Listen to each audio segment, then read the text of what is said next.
that they're gonna make it legal, because right now the town code doesn't allow for dispensary, there's no provision of it because it's new.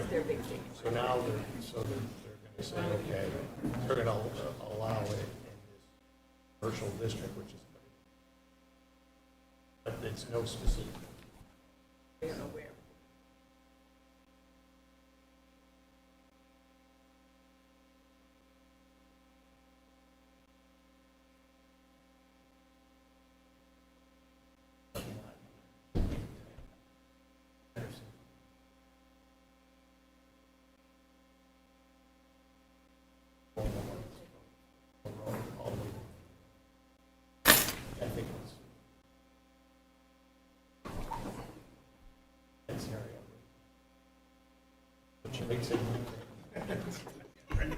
I'm wearing it. I'm afraid to touch a lever. Sometimes I go down. No, You're sitting low. am I sitting low? I didn't switch chairs, I promise. He's done that in the past. Oh, she has. Oh, there we are. Okay. Oh, you're up. Oh, I just got a raise. But nothing's getting approved tonight outside of the fact that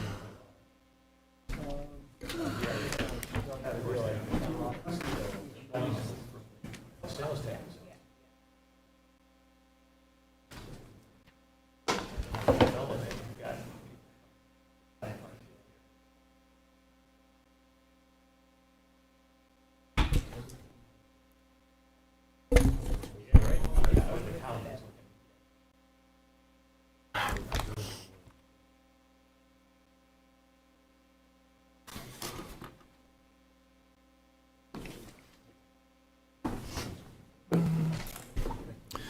Okay, I'd like to call to order our regular meeting of October 25th, 2021 to order. At this time, I ask that you please rise for the salute to the flag. Allegiance to the flag of the United States of America, and to the republic for which it stands, one nation, under God, indivisible, with liberty and justice for all.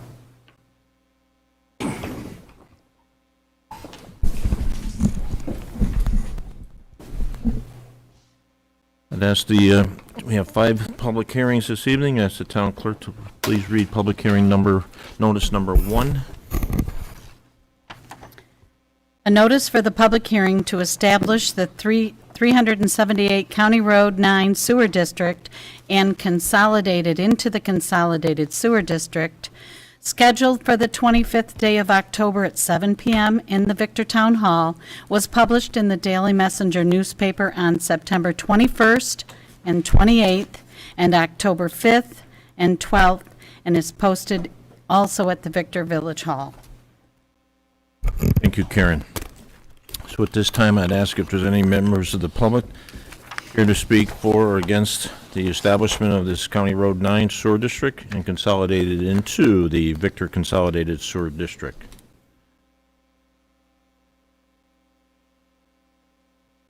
Again, I ask if there's any members of the public to speak for or against this sewer extension to allow County Road 9 to become part of the Consolidated Sewer District. Okay, hearing no comments. Public hearing number 1 is hereby closed. Ask the clerk to please read the notice for number 2. Notice of the public hearing, proposed local law opting out of allowing on-site cannabis consumption sites in the town as authorized, opting out of allowing on-site cannabis consumption sites in the town is authorized under Cannabis Law Article 4, scheduled for the 25th day of October 2021 at 7 p.m. in the Victor Town Hall, was published and posted in the Daily Messenger newspaper on October 15th, 2021, and a copy also posted on the signboard of the Town Hall, the Victor Village Hall, and our website. Thank you, Karen. This time, if there's any members of the public care to speak for or against the proposed local law opting out of allowing the on-site cannabis consumption sites. I have a question, I guess. Yep, please. Hi, my name is David Anderson. I live at 359 Meadowlark Lane in Victor. Been a resident of the community for 28 years. My question to the board is, where are these areas? Are these specific areas, or is this just going to allow somebody to apply for one of these areas? This is opting out. We don't want one of those smoking lounges. Oh, within town. like a hookah lounge or something like that. It's all right. Okay. Yep. All right, so this is, okay, so we're going to opt out. I'm in favor of that. Thank you. Are there any other members of the public here to speak for or against? Okay, hearing none, public hearing number 2 is hereby closed. Ask the clerk to please read public hearing notice number 3.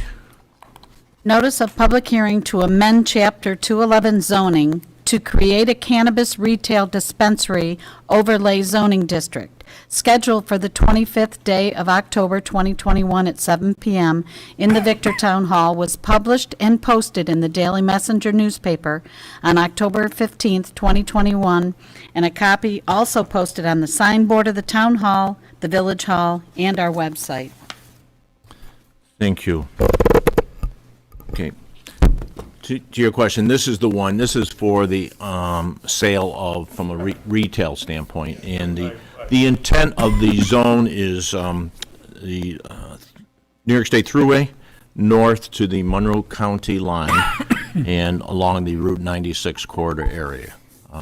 There are a few sites that, and I have provided the town board members with some tax map numbers that actually, because we did the boundaries of the North Thruway North, encompass a few parcels identified in green under Benson Road. And then there was on 139 Turk Hill Road, I think it's called Eastview Place. Do you have this? I do.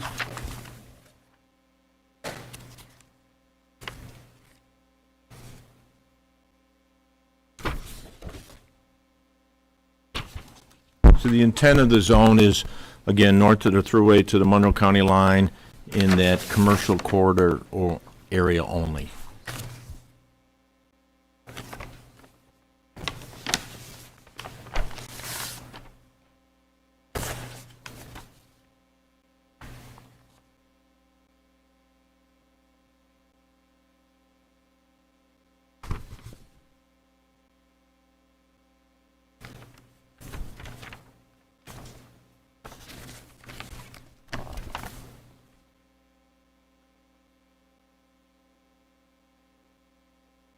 So in the email from Wes Petty, town engineer, highlighted 3 parcels in green. And again, in my own opinion, I'd rather these were not included. And then in yellow is the location on Turk Hill, which you will remember right now it's an apartment complex, and I wish it would hope to remain that way. It is one, I think, that is zoned, split zone. It's a split zone, so.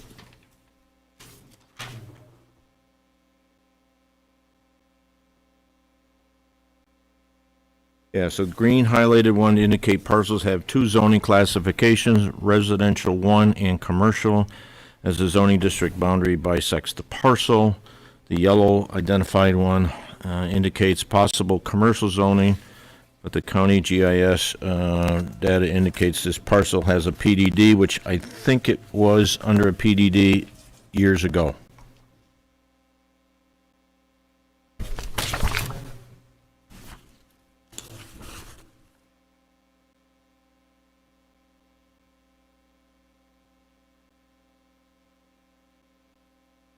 My recommendation, if the board members were in agreement, would be to revise the local law to remove these 4 parcels.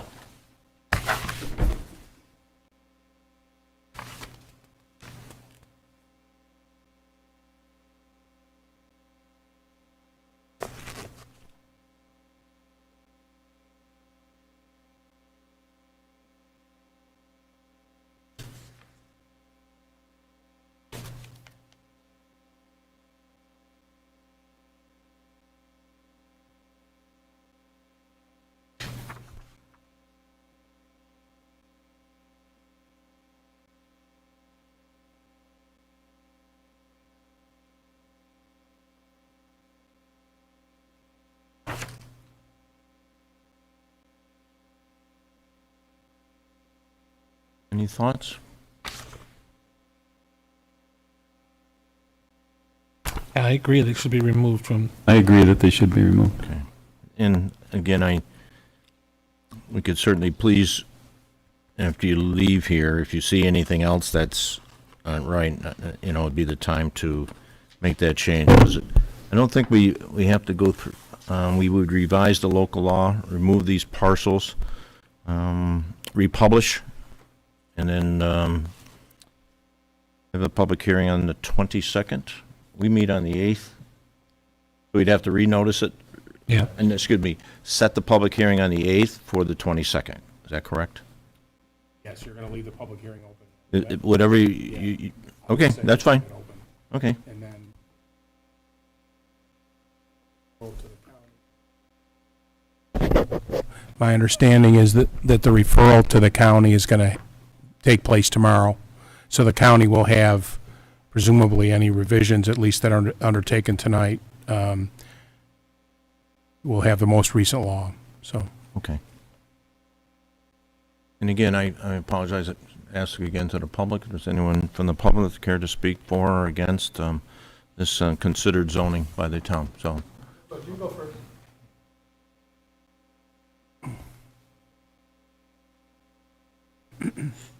Good evening. My name is Dave Nankin from 1134 Chaucer. I'm just curious, any dispensaries that will be before you or come before Victor, does that go to the planning board also? It would be like, so the dispensary would be like any business that was coming to the town. It wouldn't need the planning board's approval. It would come in just for site plan approval through that process. I see. Thank you. David, this potential action by the board paves the way for someone who can go to the state of New York and request a license to open up a dispensary here within that zoned area. But, I mean, there would be considerations like parking, wouldn't it? I mean, you would, size, and I thought there would be some limitation that the planning board would, have some say in, but apparently not. They would handle that from parking and all those, everything that would fall under their purview would be in part of the site plan approval by the planning board for that site. Parking, egress, Definitely would be for new structures or anything new, but in existing buildings, it was a whole different process. Any changes and stuff they'd have to come for, but if it's in any of the retail places where they'd be a tenant, it's different. So. Yeah. Thank you. Thank you.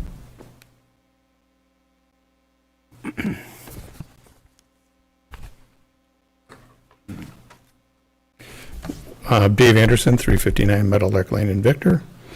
I do believe, commenting on the last conversation, that change of use of property may require planning board approval.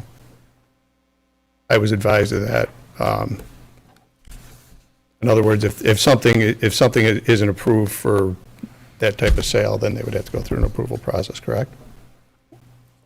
Actually, what happens is there's the New York State Cannabis Board initially gets the license application. Right. And then the town is allowed to comment on that. Right. If the town has a zoning district like this one is proposing to have, to relegate a license and a site to the zoning district, that would be the first question is it within the zoning district? If it was in this zoning district, then it would be by definition within a commercial zone. So Right. if it was outside the zoning district, presumably the town would oppose that because we've gone to the trouble of doing this. I understand. And then the cannabis board would take that into consideration as to whether they would issue the license. Okay. So where would the cannabis be grown? Would it actually be grown at these locations within the commercial district, or they be? And just like a liquor store. So you have a liquor store, you go, Okay. And there would be no manufacturing of edible products or packaging of flower product or anything like that? Okay, that's. yeah, my understanding of municipalities, local municipalities, these two, the consumption sites and retail sites are the only control we have over. My understanding, understand. I think the other ones are all strictly state, the growing and the manufacturing operations. I understand.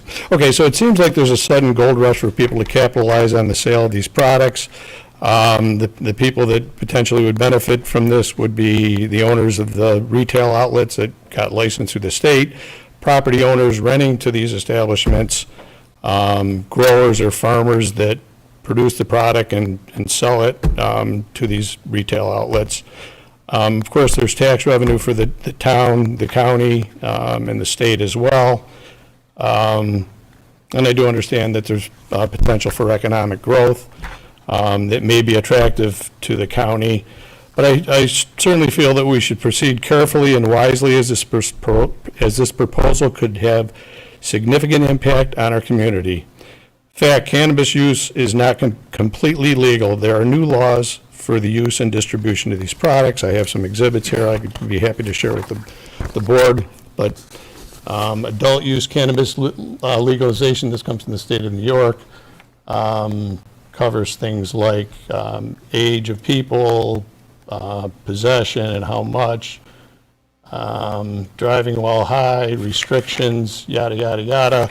So once again, cannabis isn't completely legal. Also, the penal code, state of New York,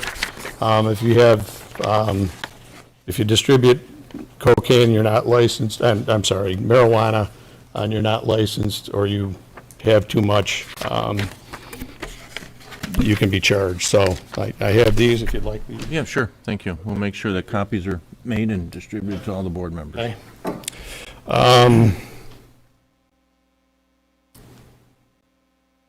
All right, so the proposed zoning changes do not include any protection for the surrounding residential properties. Most customers coming to the dispensaries will likely come from outside of our community. We are concerned about the safety and security for our family, friends, and neighbors. We're also concerned about the future marketability and values of our properties because, let's face it, if you had a dispensary open up next door to your house, and somebody was looking to buy the property, that may deter them from wanting that or may affect the property value.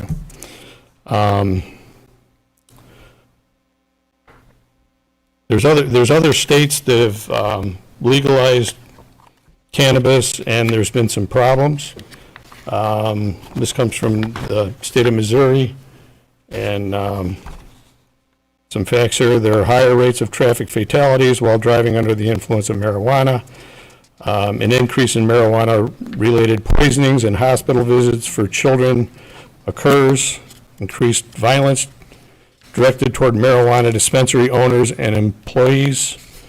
Increased burglaries of marijuana dispensaries. Lack of effort upon the owners of the dispensaries and employees to control unlawful or nuisance behavior in and around the business, or to comply with state laws designed to regulate medical marijuana use.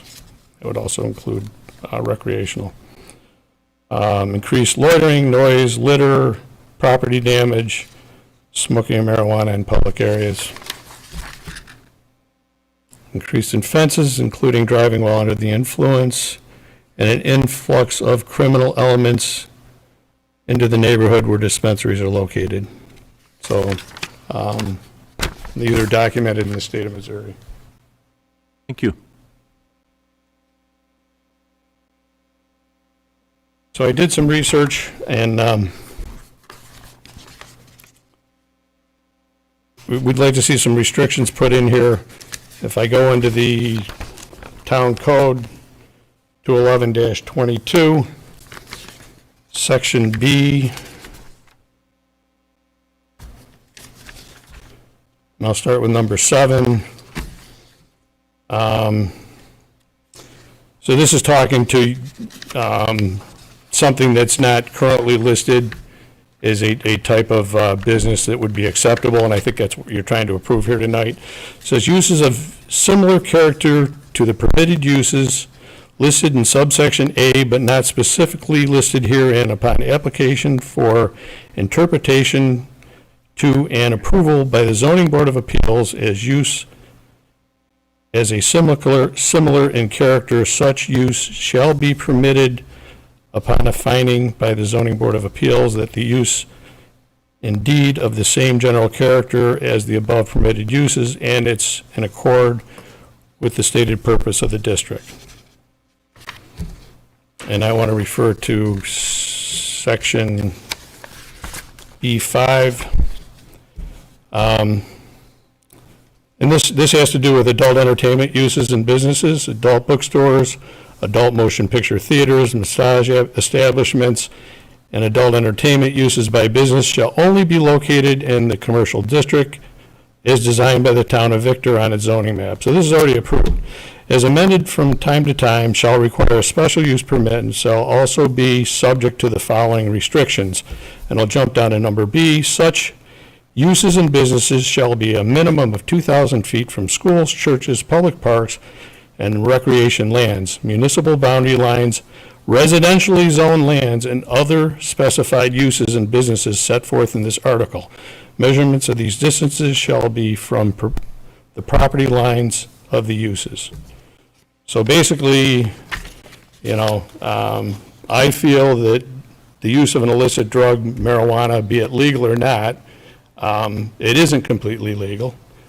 And I think we got to tread carefully, and I don't think that these businesses should be allowed to be adjacent to residential properties. And if we look at your proposal, the draft proposal that's in front of you tonight, I think there's something in there to the effect that you don't want to have two dispensaries within 1,500 feet of each other. Is that correct? Correct. Okay, so I'm asking the board to give us a break, give us a buffer, give us some protection. Protect our property values and the values of the people that live in your community. And let's put in a reasonable buffer. There's plenty of room in that commercial district for there to be dispensaries, but they don't need to be next to houses.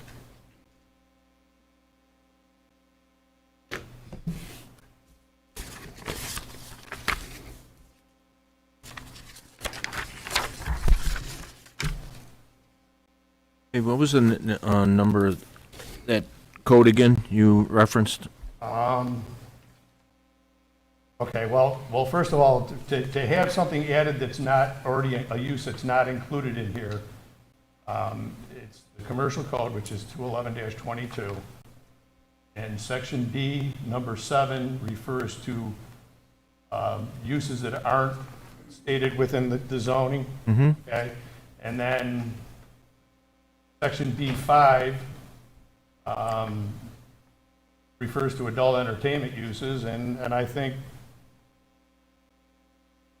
selling pot and people smoking pot is an adult entertainment. And, whether it's naked bodies or not, it's still something I think we need to protect our children from. My property borders one of the listed properties in the yellow zone, and I'm extremely concerned. I think the town has a responsibility to the residents to stand up for what's right and what's decent. It's not about money. It's about everybody living together happily and living within the law. Thank you. So those are my comments, and I respectfully want to thank you for listening to my concerns. Are there any other members of the public care to address the town board?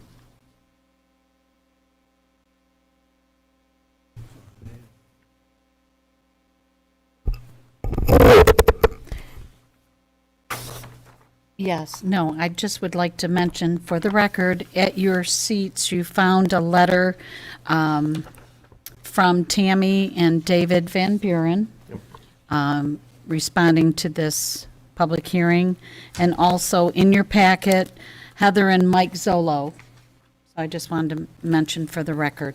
Thank you, Karen. Thanks for distributing them. Okay, if there's no other public comment, request by, or direction from council is to leave that public hearing open.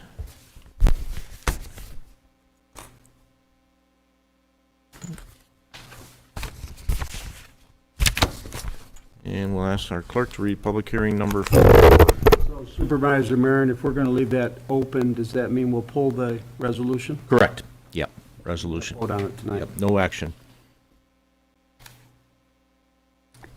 Notice of public hearing for the 2021 special assessment roll to collect sewer district capital recovery charge, sewer district capital improvement cost, lighting districts, operation and maintenance costs, and central water district capital improvement cost based on benefit formulas scheduled for the 25th day of October at 7 p.m. in the Victor Town Hall, was published and posted in the Daily Messenger newspaper on the 15th day of October 2021, conspicuously on the signboard of the Town Hall, and also posted on the website and at the Village Hall.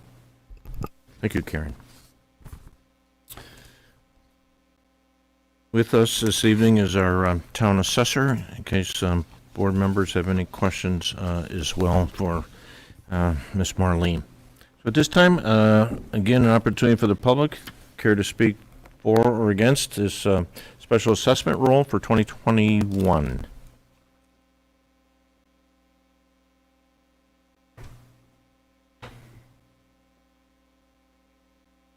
Okay.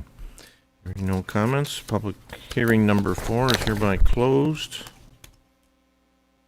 Ask the clerk to please read the public hearing notice for number 5, Town of Victor 2022 budget. Notice of the public hearing for the 2022 Town of Victor budget, scheduled for the 25th day of October at 7 p.m.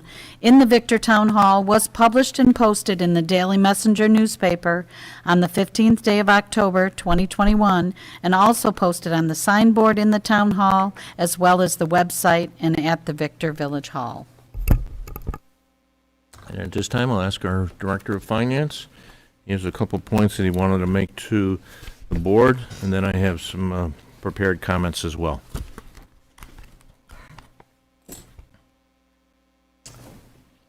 What I wanted to talk real briefly tonight is, Karen, I think she distributed in your packets a memo that I put together, and I emailed it to you guys this morning.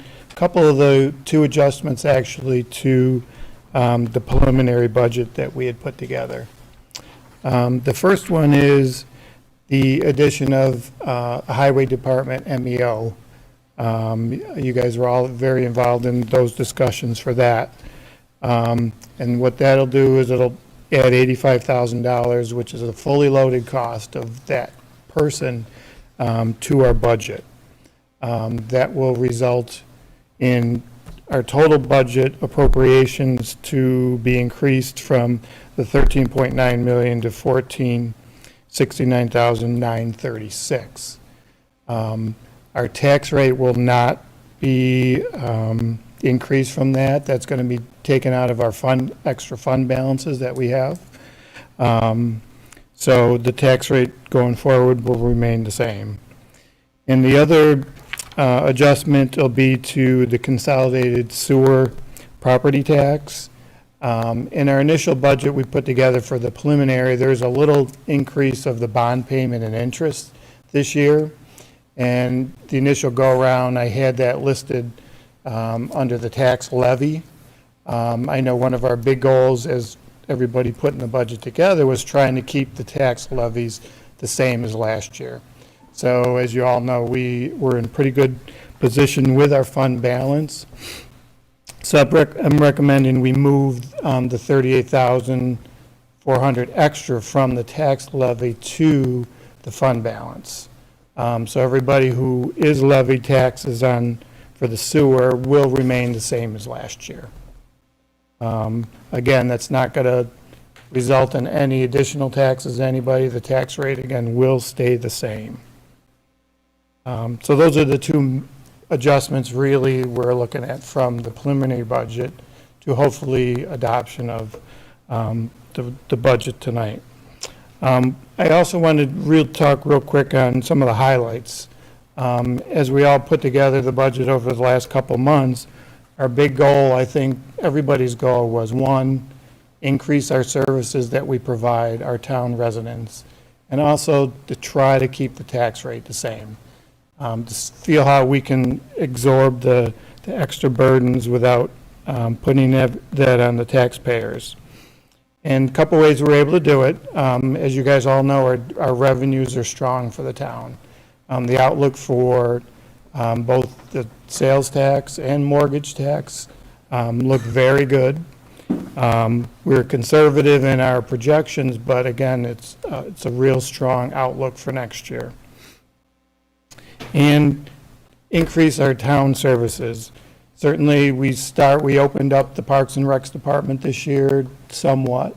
Next year, I think Brian and his group have a much more aggressive approach to open up the programs.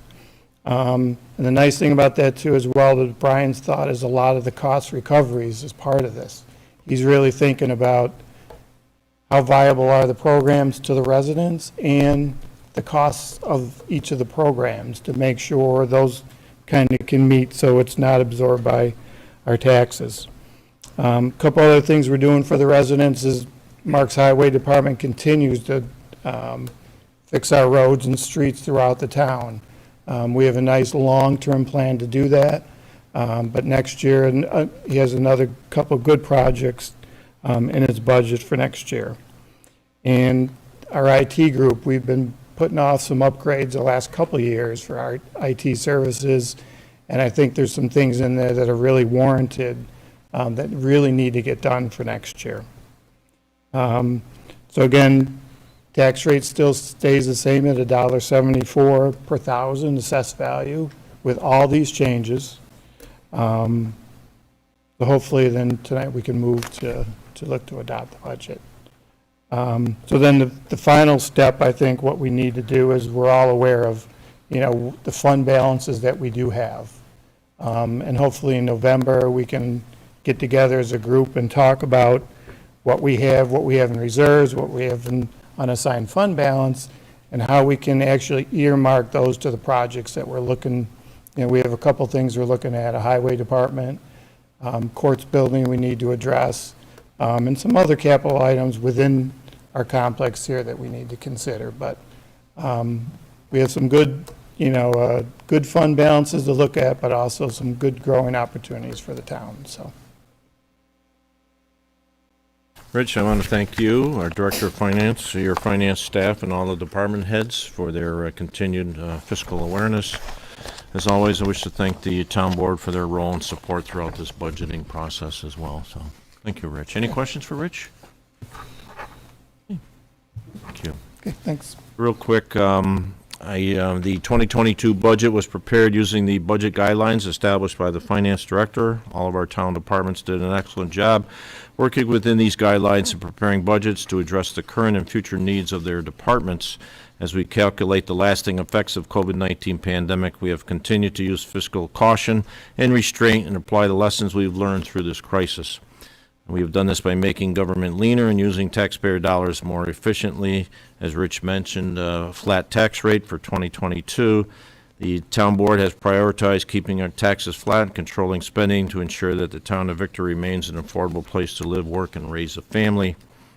An additional showing of fiscal responsibility for the third year in a row, State Comptroller Thomas DiNapoli has placed the town of Victor in a category of no designation of fiscal stress based on an impressive record of fiscal management and growth. We've invested in economic development, addressing quality of life issues. In doing so, we have attracted new residents who now call Victor home. Financial investments that we've made in this calendar year was $1.4 million in road improvements that Rich alluded to, townwide drainage improvement projects, Fisher's Park stream stabilization project, and then the town hall parking lot, as we've all witnessed by walking into the building the last week or so. Moving forward, 2022 budget highlights, resuming many of the popular Parks and Rec programming back to the pre-pandemic days. And in addition, we are looking to increase to $1.6 million in road projects throughout the town next year. Continuation of our stormwater management and drainage projects throughout the town. Next year's budget will include a vastly increased line item. In the past, we've given funds to the Victor Farmington Ambulance Corps. We had a meeting, we mentioned it here before as well, They had a request from the town of Victor and the town of Farmington for $500,000 each. Councilman Drew Cusimano did a analysis based on population, and we did meet with them recently, being Victor Farmington Ambulance, town of Farmington, town of Victor have both agreed that our contribution for 2022 will be $150,000. We have requested that this investment from our town go for the support of employee retention, service improvements, and preparedness and business stability moving forward. Rich mentioned it as well, that the town board has a commitment to replenishing our town reserves and creating new ones, and we'll probably have some type of workshop moving forward here on that. I should mention that, as well as Farmington Victor Ambulance, that this is not a one-time shot. We are committed to helping them out as they continue to have growing needs and challenges out there. Running parallel to this, as I mentioned it before, is the fact that there is a county-wide EMS and fire study that is just started. I anticipate what I've seen from ambulance and EMS responses around the state, that may be the first county-wide initiative that would be formed under the county umbrella. There was an original request from Farmington Victor Ambulance to become their own district, their own taxing jurisdiction, and we felt it was in our best interest, or the residents' best interest, to not allow that. Excuse me. So in the meantime, it is a line item that we've had on our budget historically. I think last year was maybe $15,000, $18,000. Farmington was even less. But after sitting with them multiple times, we feel that the 150, and we modeled that between the population of both Farmington and Victor, is close to 30,000 residents, and Councilman Cusimano recommended the funding was similar to what the town of Pittsford provides. So, Councilman, thank you very much for that. And that's all I have on public hearing comments for number 5. At this time, if there's any members of the public that care to speak for or against the 2022 town budget. Okay. Motion to close the public hearing and reconvene the regular meeting then. So moved. Second. All those in favor? Aye. Thank you. And moving to a few announcements. Reminder that Town Hall, again, we continue to be early voting. It'll run through next Sunday, the 31st. As many of you have seen, Town Hall parking lot is under construction. Unfortunately, Mother Nature has prevailed. We anticipate hopefully there'll be no paving tomorrow, but hopefully on Wednesday. Fingers crossed. And if not, completed on Thursday, the 28th. There's 6 November birthdays we want to recognize, town employees, starting with our own highway superintendent on the 11th. Again, Veterans Day will be closed in your honor, sir. The 13th, Mr. Ken Wilson. On the 15th, you're Marlene as well. No day off for you, sorry, unless you take take it off yourself. On the 24th, Jeff Rader. On the 29th, Peg Bulow, and Mr. Dave Knapp on the 30th. So happy birthday to all of those employees. And resolution number 3 on this evening's agenda regarding the East Victor Road right-of-way has been pulled as well. And I know Councilman Condon mentioned taking action. Actually, there was the only cannabis-related resolution this evening has to do with the opting out. So it wasn't even on there, so, but all good. Okay. Moving to the next portion, it would be meeting minutes from October 12th town board meeting for your consideration. Looking for a motion to approve the minutes. So moved. Second. All those in favor? Aye. I'll abstain, Karen, because I wasn't here.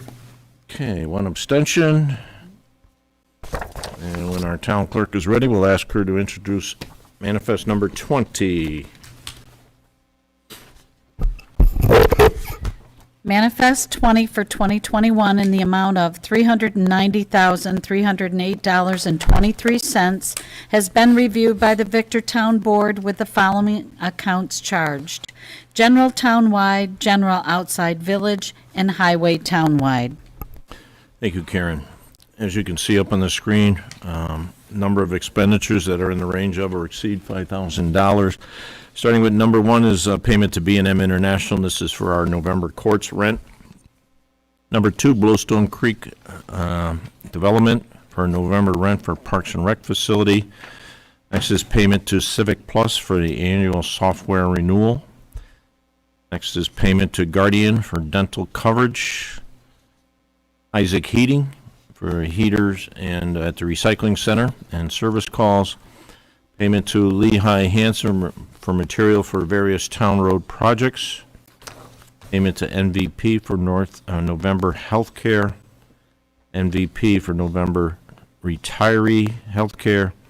And then payment for the New York State Comptroller for fines and fees for the months of July, August, and September. The total of the above mentioned expenditures is $349,962.58. Total town expenditures minus the previous mentioned expenditures equals $40,345.65. Board members, any questions on this evening's abstract as introduced? Hearing none, and request a motion to approve the payments thereof. So moved. Second. All those in favor? Aye. Next, moving to privilege of the floor. We have Lehigh Apartments, Victor Heights Parkway.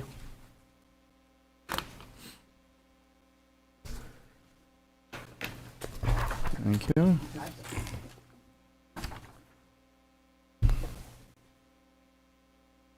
Thank you.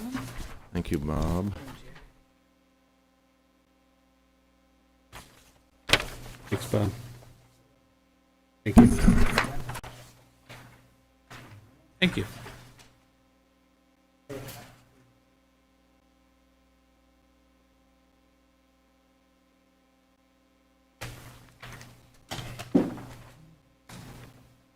Take a look at it, make sure you know what we're talking about.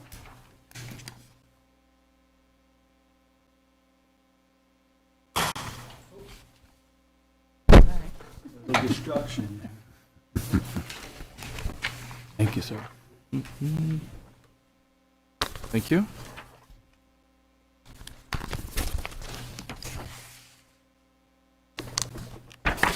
Good evening. My name is Bob Bringley from Marathon Engineering. Our office is at 39 Cascade Drive, the center city of Rochester, New York. With me here tonight is Mark DeFelice. The DeFelices are the owner of this property, which is just north of Victor Menden Road. The land right today is zoned industrial. That includes this entire development, which has been completed over the years. The road is called Victor Heights Parkway, so the DeFelices have their office in there. Over the years, they developed this parcel with different industrial uses, and you'll note that on the aerial, the different companies that are on this parkway. One other interesting note about this land is that Victor Heights Parkway, up until that little red line about halfway, is a town road, a dedicated town road. The balance of the road going to the east is actually a private road. So the parcel we're talking about is a parcel outlined in red. It's about 14 acres in size. It's on the north side of the parkway. Directly to the north is the Auburn Trail, piece of land that goes through there. And then directly north of that is Lehigh Crossing Park, which I think is like 60 or 70 acres in size, that Mike tells me the town acquired, was given to them many years ago.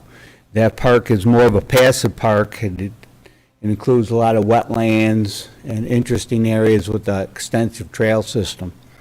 The Parkway, Victor Heights Parkway, north of that, was developed primarily with the extension of the Finger Lakes Community College, which is located on the south side of the Parkway. That land too is owned by the DeFelices. And the Finger Lakes Community College operates their college out of that facility. In addition to that college, which is surrounded by parking, it has room for growth in the future, which was shown on the original site plans.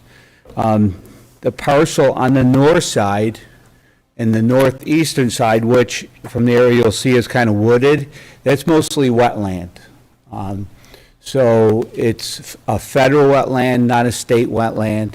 It encompasses a number of ponds. There's a large detention facility on the western side, and there's a couple other facilities.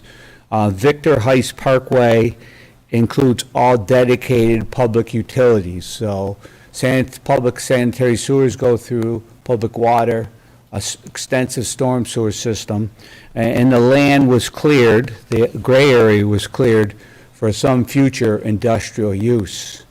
There's not a great demand for industrial use in that site, but there is a demand, we believe, for housing on that parcel. So what we did is take a quick look at this land and what it could support. There's about 8 acres, and the layout before you shows 3 buildings, 4 stories in height, that would encompass about 155 units. It'd be a mix of 1, 2, and 3 bedroom apartments. They would be market rate apartments.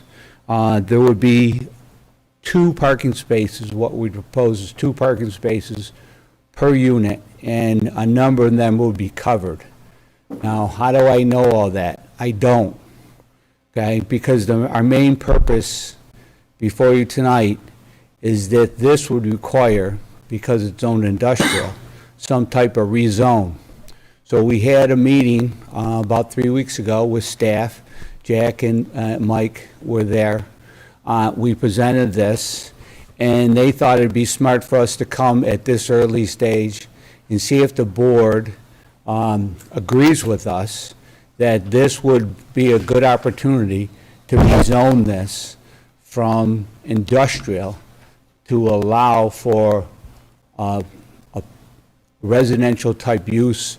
It would probably go in the direction of a PD, a planned unit development, and we're thinking, if the board would like to consider this, that it would encompass the entire 14 acres on the north side, and we'd also rezone the school, the college, because the college sort of doesn't fit the zone either in terms of its use. Normally, colleges, a lot of times are in residential zones, and they usually always require some type of special permit. So we thought if the board would consider this area for a residential development, which would be for rent, that we'd make formal application to the board and take this to the next step forward. Now, some of the things we would be looking at as we move forward, we would have developed a site plan to address all the infrastructure needs in a conceptual basis. I believe we would need to address traffic, comparing an industrial use to a residential use, how that impacts the local roads. You can see, we're on on a major abutting road, which is 251, which ties right into 96 to the north. So traffic would be one consideration. We look at utilities and infrastructure to support this. We'd probably update or do a market study to show that there would be a demand and sort of defined the cost and whatnot for the units, the rental, and how that would work. And then we would look at building height. So we could do some perspectives to show how this building would fit, these buildings would fit on this site. So the part I don't know is, at this point, is this is one sketch which was done in a short period of time. Granted, I can do these real fast, but when this goes to the next zone, it's going to be looked at more closely with an architect on board, doing elevations, particularly unit type. So the site plan is going to change. It's going to change from all the input that we're going to get from not only this board, but the professionals that are going to be involved in developing this plan. But I think Mark and Frank DeFelice think this is a great opportunity. It's a good land use because this site is ready for development in terms of the infrastructure, in terms that it's already been cleared, and in terms of the surrounding uses, which the college and the daycare right around the corner, the park to the north, and great access to Auburn Trail. So we thought this would be a better use, a less intense use than industrial use. And that's why I submitted these things for you tonight to take a look at them. And I think I've said enough. We'd like to hear from the board whether you believe it's worth our while to pursue this and make a formal application to rezone this piece of property. Thank you. Thank you, Bob. I did, just so you and Mark both know, we did share with the board under the comprehensive plan, the higher density residential infill and redevelopment memo with all of them as well. So as Bob alluded to, Councilman Guinan and I did meet with Mark, Frank, and Bob previously, and Kim and Al Benedict, I think, as well. Yeah.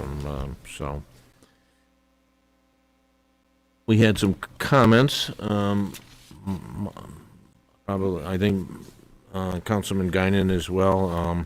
I know I had identified the concerns about the 4 stories, and but I certainly want to allow my colleagues to speak. Yeah, that's the first thing that speak to jumped that. out at me was the 4 stories too, yeah. I mean, the foot traffic certainly could help with FLCC. I mean, the building's underutilized tremendously, I mean, it certainly could help with that too. That would definitely be an upside for that. What did we figure? The college was about 30 feet high? 30, 35, Yeah, I think it's probably closer to 35. 35?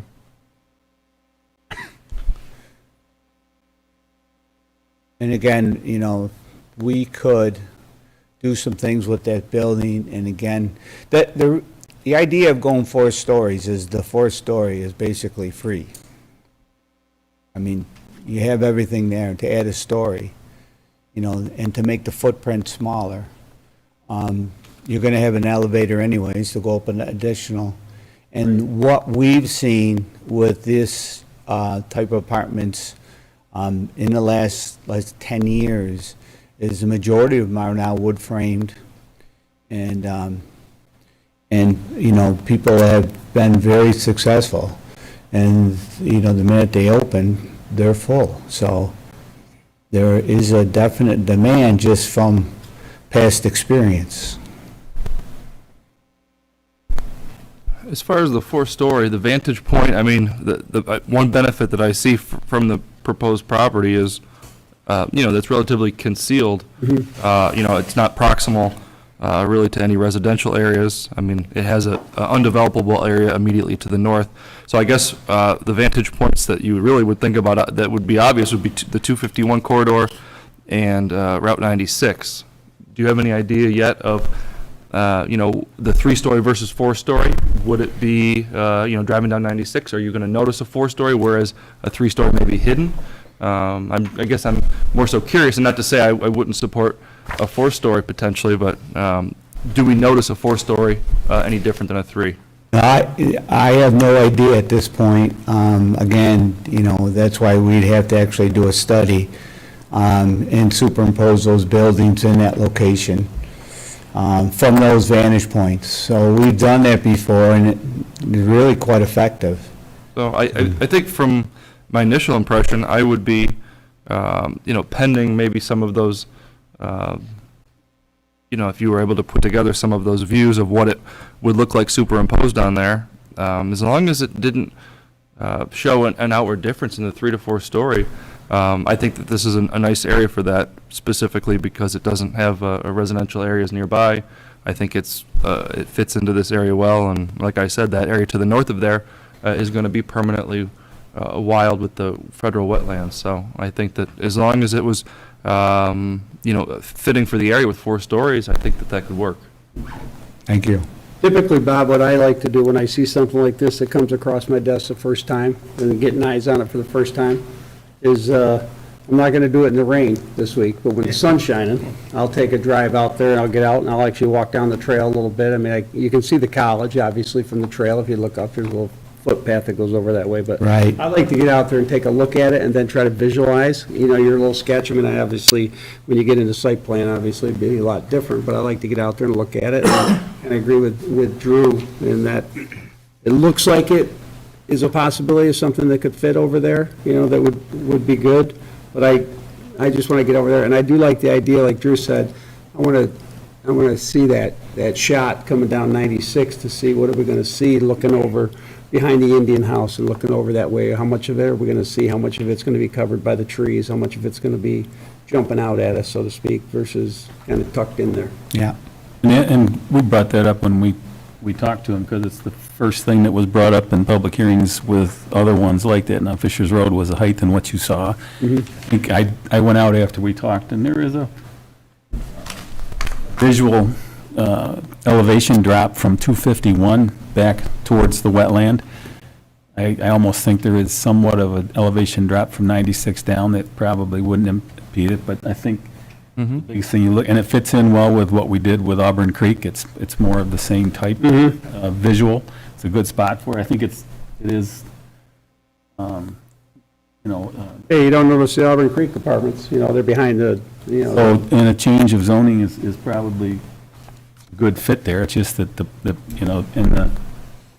you're always going to get the public that's going to question the height, and they're going to question the traffic, and so that the two cars per apartment times that, it's an obstacle you're always going to face. You've been through it a million times, and that's what's going to be the question. So obviously you do your homework on that, but I think the concept of it fits well in there, and I drove back through it, and I went over past Mark's office and the other day after we had our meeting, and I think it visually would be a great fit back in there.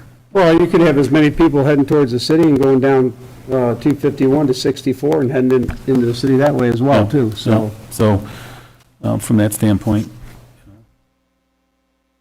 Thank you.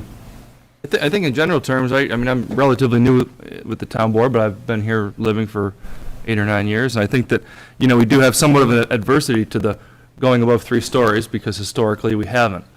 We are moving a little bit more in that direction, though, where we look at the opportunities on the mall property for going above the 3 stories. We have a new commercial building at 4 stories. So I think personally, in my opinion, it's finding the locations that suit larger buildings, because ultimately, 4 stories in a place where it looks good and fits, I think serves the community well. And the apartments that we have in the town, I think are going to be important, ever more so important moving forward in the, in the town for a tax base, but also for those visiting restaurants and shopping at the mall. And I think that that's important. So if it can fit, I would be very supportive of that. Yeah, I don't disagree with the comments already made. My biggest concern, I think, is the 4 stories right along the trail. And what would that buffer look like? Because a lot of people go on those trails because it is cutting through kind of either forest or wetland, or, and it's an old railroad bed, right? Right. So there was really nothing around it on either side, and a lot of people use it for that. And they enjoy that, being out kind of in nature, but being in town. So again, once we see the elevation, what that would look like as you're going along the trail, and then you see all of a sudden these 4 stories. So maybe it's as simple as what the buffer looks like along that edge. Okay. But I'd be concerned a little bit right along the trail edge. Yeah, the hiking trail folks will be none too pleased. Right, right. And, there's lots of trails, and there's lots of stuff in Victor, and I know that They're a very good group. They do a lot of volunteer and work on trails and things like that. What I do like about your original drawing, though, is you have that, it looks like a pathway to the trail along Correct. the edge of that stormwater pond. Yeah. So I think that was a good addition, to have the access. I think that's important also. But yeah, again, it's the 4 stories that without being able to see it conceptually, whatever that might look like along the edge of the trail. The other side, I have no issue with. It's just a trail I think the side. trail users will see that as an eyesore. They don't want to see Yeah. a building there. I also see an opportunity where they might realize there's 300-plus residents who are going to be daily users with their dogs and activities, and for that reason, all the more benefit for them. They want people to come on these trails, and those residents being tied in directly to that trail there, I think could be a huge advantage to the town trail system. And I think you get both sides of that coin, though. You'll get the Oh, people definitely who will. are on the trail now and think, I don't want 300 more people out here. Yeah, right. But So- I think from the perspective of the Victor Hiking Trails, the purpose of that organization is to bring people I onto our understand. trails. So Yeah. I understand what you're saying Yeah. also. Some great points made about the visual from Route 96. I didn't even consider that, so thank you. I was thinking more about Victor Menden Road. My own point, and Ed, you touched on it, was on the trail. So I'm on the trail and I'm walking, and right now there's nothing. So 2-story, I'm doing this. 4-story, I'm kind of doing this. That's my struggles with. So Okay. I guess from what I'm hearing is, I think some type of visual. Okay. Is something that's going to help here, one way or the other, okay? Yeah. The college should be, commercial structure, 3 stories at the college, right? 2-story, 35 feet. Stories. Yeah. So appreciate your time and listening to us, and hopefully we'll be back. Thank you very much. Yeah.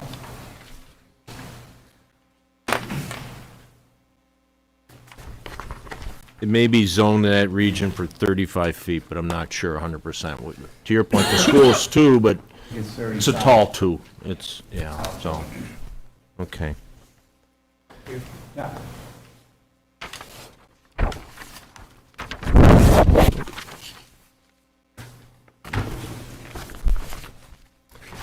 At this time, public comments and concerns, opportunity for members of the public to care to address the town board. And Susie, I'll ask you as well if there's any members of the public that are with you.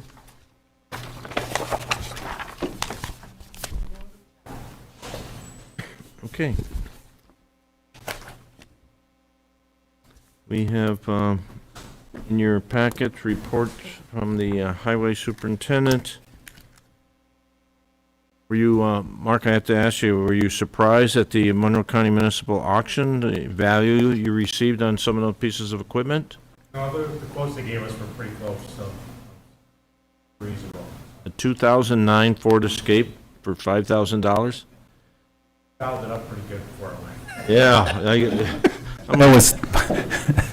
That was a lottery, Mark. I was standing there watching and I was trying to, hallelujah. These are what you do with Minwax, right? I'm sorry, Mark, that we can't put all that money back into your budget, though. You don't get it. Wow. Okay, 5,000, thank you. Thank you, Mark. In addition, you have the report from IT. There's no question on those 2 reports. Real quick, I do have, I have multiple things. So, distributed to you earlier tonight was a letter from Bob Kelly, a thank you regarding the cemetery. I also want to mention, back on September the 3rd, the founder of Labella Associates, Mr. Salvatore Labella, passed away. Certainly, I know how much he meant to the Rochester region, certainly to the establishment of Labella, and certainly the foundation he provided, leaders like Steve and others. Recently, I did participate in a couple of ribbon cuttings. One was at the No BS Brewery, and the other one is a Healthy next to Moe's up by, it used to be the Carrot Restaurant up there. Nice little restaurant up there with smoothies. So In addition, we have been small business assistance program that we have been awarded $500,000. This is for the Office of Community Renewal, and I do know that these are CDBG CARES Program Award, and I know Kathy Rayburn will be looking for create a committee. I know Councilman Kohovic, I think you had at one point expressed an interest. If you still have that interest, Sure. certainly I'll pass that along. Okay. In addition, the newest Victor Trail added to the hiking trails is Helen's Way. There was an article recently covered by the Daily Messenger, and again, a number of us know Paul Bishop and his family, and they donated land and named it after Helen's Way after Paul's mother. So very nice. And very recently, our former deputy town clerk, Diane Page, passed away. Certainly, our thoughts and prayers were with the entire Page family. She worked for the town of Victor for 30 years. In addition, rapid PCR testing in all Ontario County schools. I know this is something they're utilizing up at Victor Central Schools as well. Hopefully, we don't have to keep our students at home quarantine. They could be back in the classroom sooner than later. And you have a adopted Fishers Fire District was also provided to you with. And I provided each of you a document earlier, and this has to do with, bear with me. This is a resident, it's lot number 47. Again, I told this resident I will bring this forth tonight. Maybe you have interest in having him come before the board. He's looking to see if the town would have interest in selling 1 to 2 acres of land that border his current property. 14 years ago, Morrell Builders split the pond between the town and Mr. and Mrs. Cummings' property. Certainly looking back from their perspective, probably should have been under one or the other rather than split. But the homeowner is looking to add to his green space, no desire to build anything on this land. The homeowner has been maintaining the entire pond area around the pond for the 14 years they've lived there. Thank you for mowing that, Mr. Cummings. The homeowner has carried additional blanket coverage on their homeowner's policy from a liability standpoint to protect themselves legally. Neighbors annually clear off the ice during the winter, paint hockey lines on the entire pond, not just the north end. I always thought it was just the north end. I guess it's the entire pond. So a number of years ago, this was brought to our attention, and I did confer with Frank, and we asked either Brian or our code enforcement office to place skate at your own risk signs up. For the resident, this is not a property issue, a difference of opinion on the use of the easement by the neighbors and the Cummings family, because you can see in the one that has the yellow highlight, there is a easement there that people park and travel through there heading up towards the pond. There's fishing, and then there's ice skating. They feel that this is more of a safety issue. So if the town has no consideration to sell this portion, the homeowner is asking that we allow no recreational activity of any type. I told Mr. Cummings that I would share with this map his intention to see if the board would like him to appear and request, and I told him, I said, mark the November 8th on his calendar. Also, we may need guidance from our attorney if there's any interest from this board and what steps we would need to take. I don't know if we need to do an appraisal. I did check with Kim Kinsella. She thought that the town, we might have been asked this previously, but it's nothing we've ever done before. So not much in the way of the history books to take a look at what we've done previously. So looking for your thoughts on, would you like him to come back and to appeal to this board himself? Where is this? Off of Camden and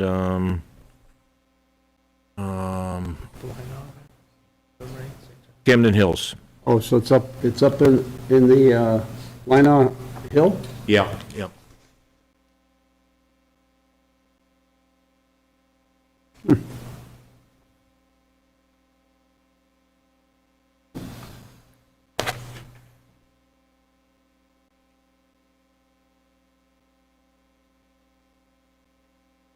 What's he want to pay for?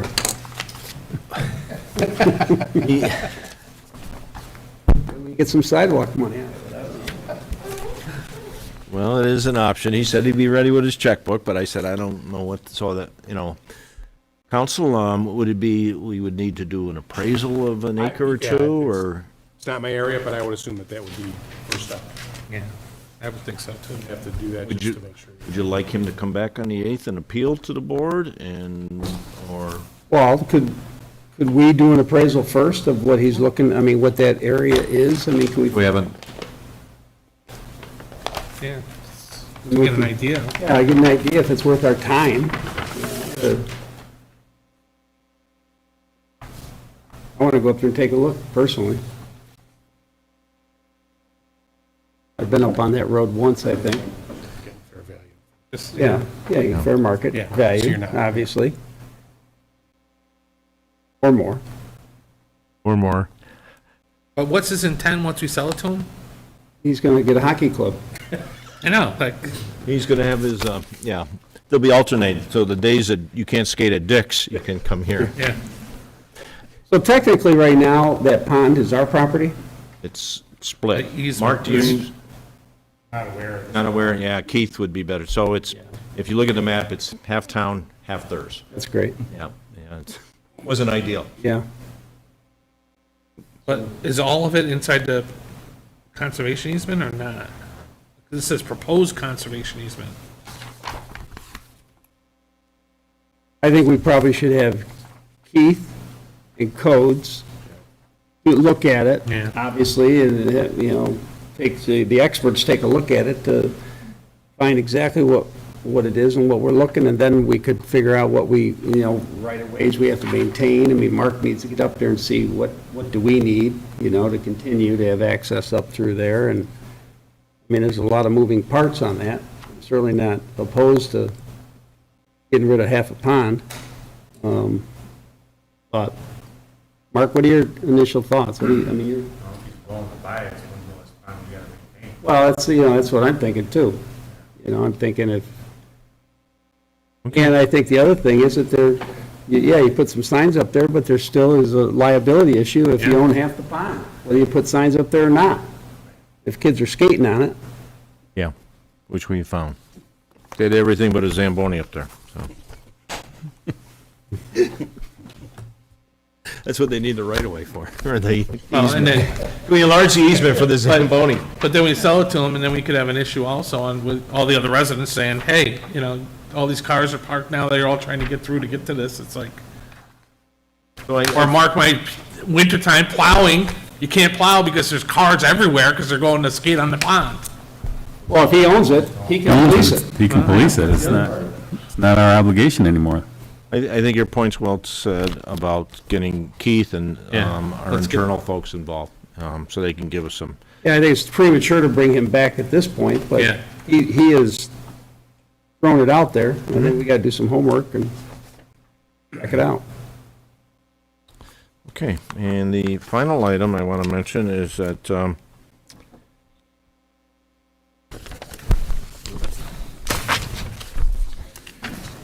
Rochester Business Journal has this category and awards scenario called Rochester Business Journal 40 and Under. Harris Beach attorney and the son of town board member Dave Condon. We congratulate Michael Condon on being named a member of the 2021 class of honorees. So to you and Jane, congratulations. Mother did a good job. Well, I didn't want to say I'm glad you said it publicly, now that it's out there. His mother did a good job.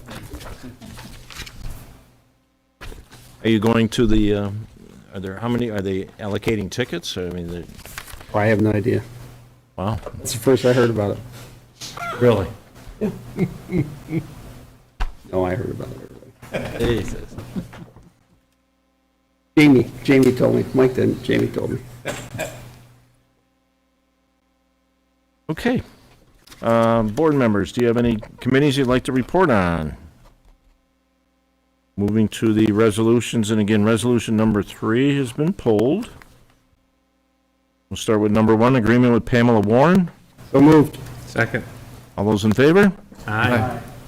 Number 2, setting a public hearing to be held on the 8th of November, 2021, for the Festival of Lights at Victor Hills. So moved. Second. Okay, all those in favor? Aye. Moving to number 4, confirming the establishment of the Willis Hill Estate Sewer District and consolidation into the same. So moved. Second. All those in favor? Aye. Number 5, confirming the establishment of the Victor Jeep Sewer District and consolidation of the same into the Victor. So moved. Second. All those in favor? Aye. And number 6, after public hearing, establishing 378 County Road 9 into the sewer district and consolidate it into the entire. So moved. Second. All those in favor? Aye. Number 7, you should have had a revised one, maybe? No? Opt out. I said Friday, I have a final version. There was a revision, one with the revisions that were in track change, and then there was a final, I have the final.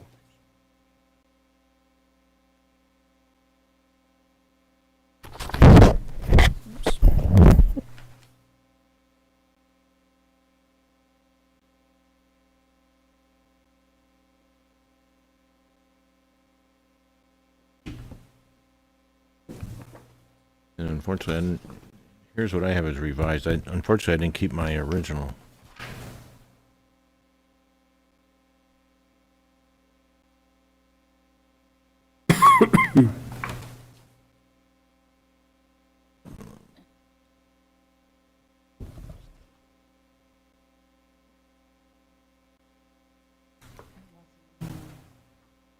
Did you get a revised one?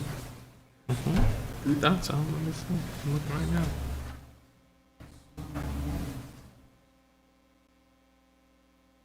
This one was sent Friday at 3:55. Was there a revision after that?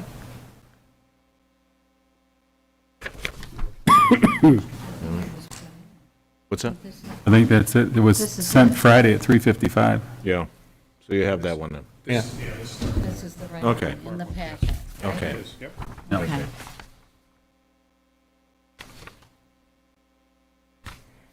So the one in the packet is the accurate one. It's a revised one. Yep. So moved. Okay. Second. And this is a roll call vote? Supervisor Marin, Yes. Councilman Condon, Yes. Councilman Cahovic, Yes. Councilman Guinan, Yes. Councilman Cusimano. Yes. Okay.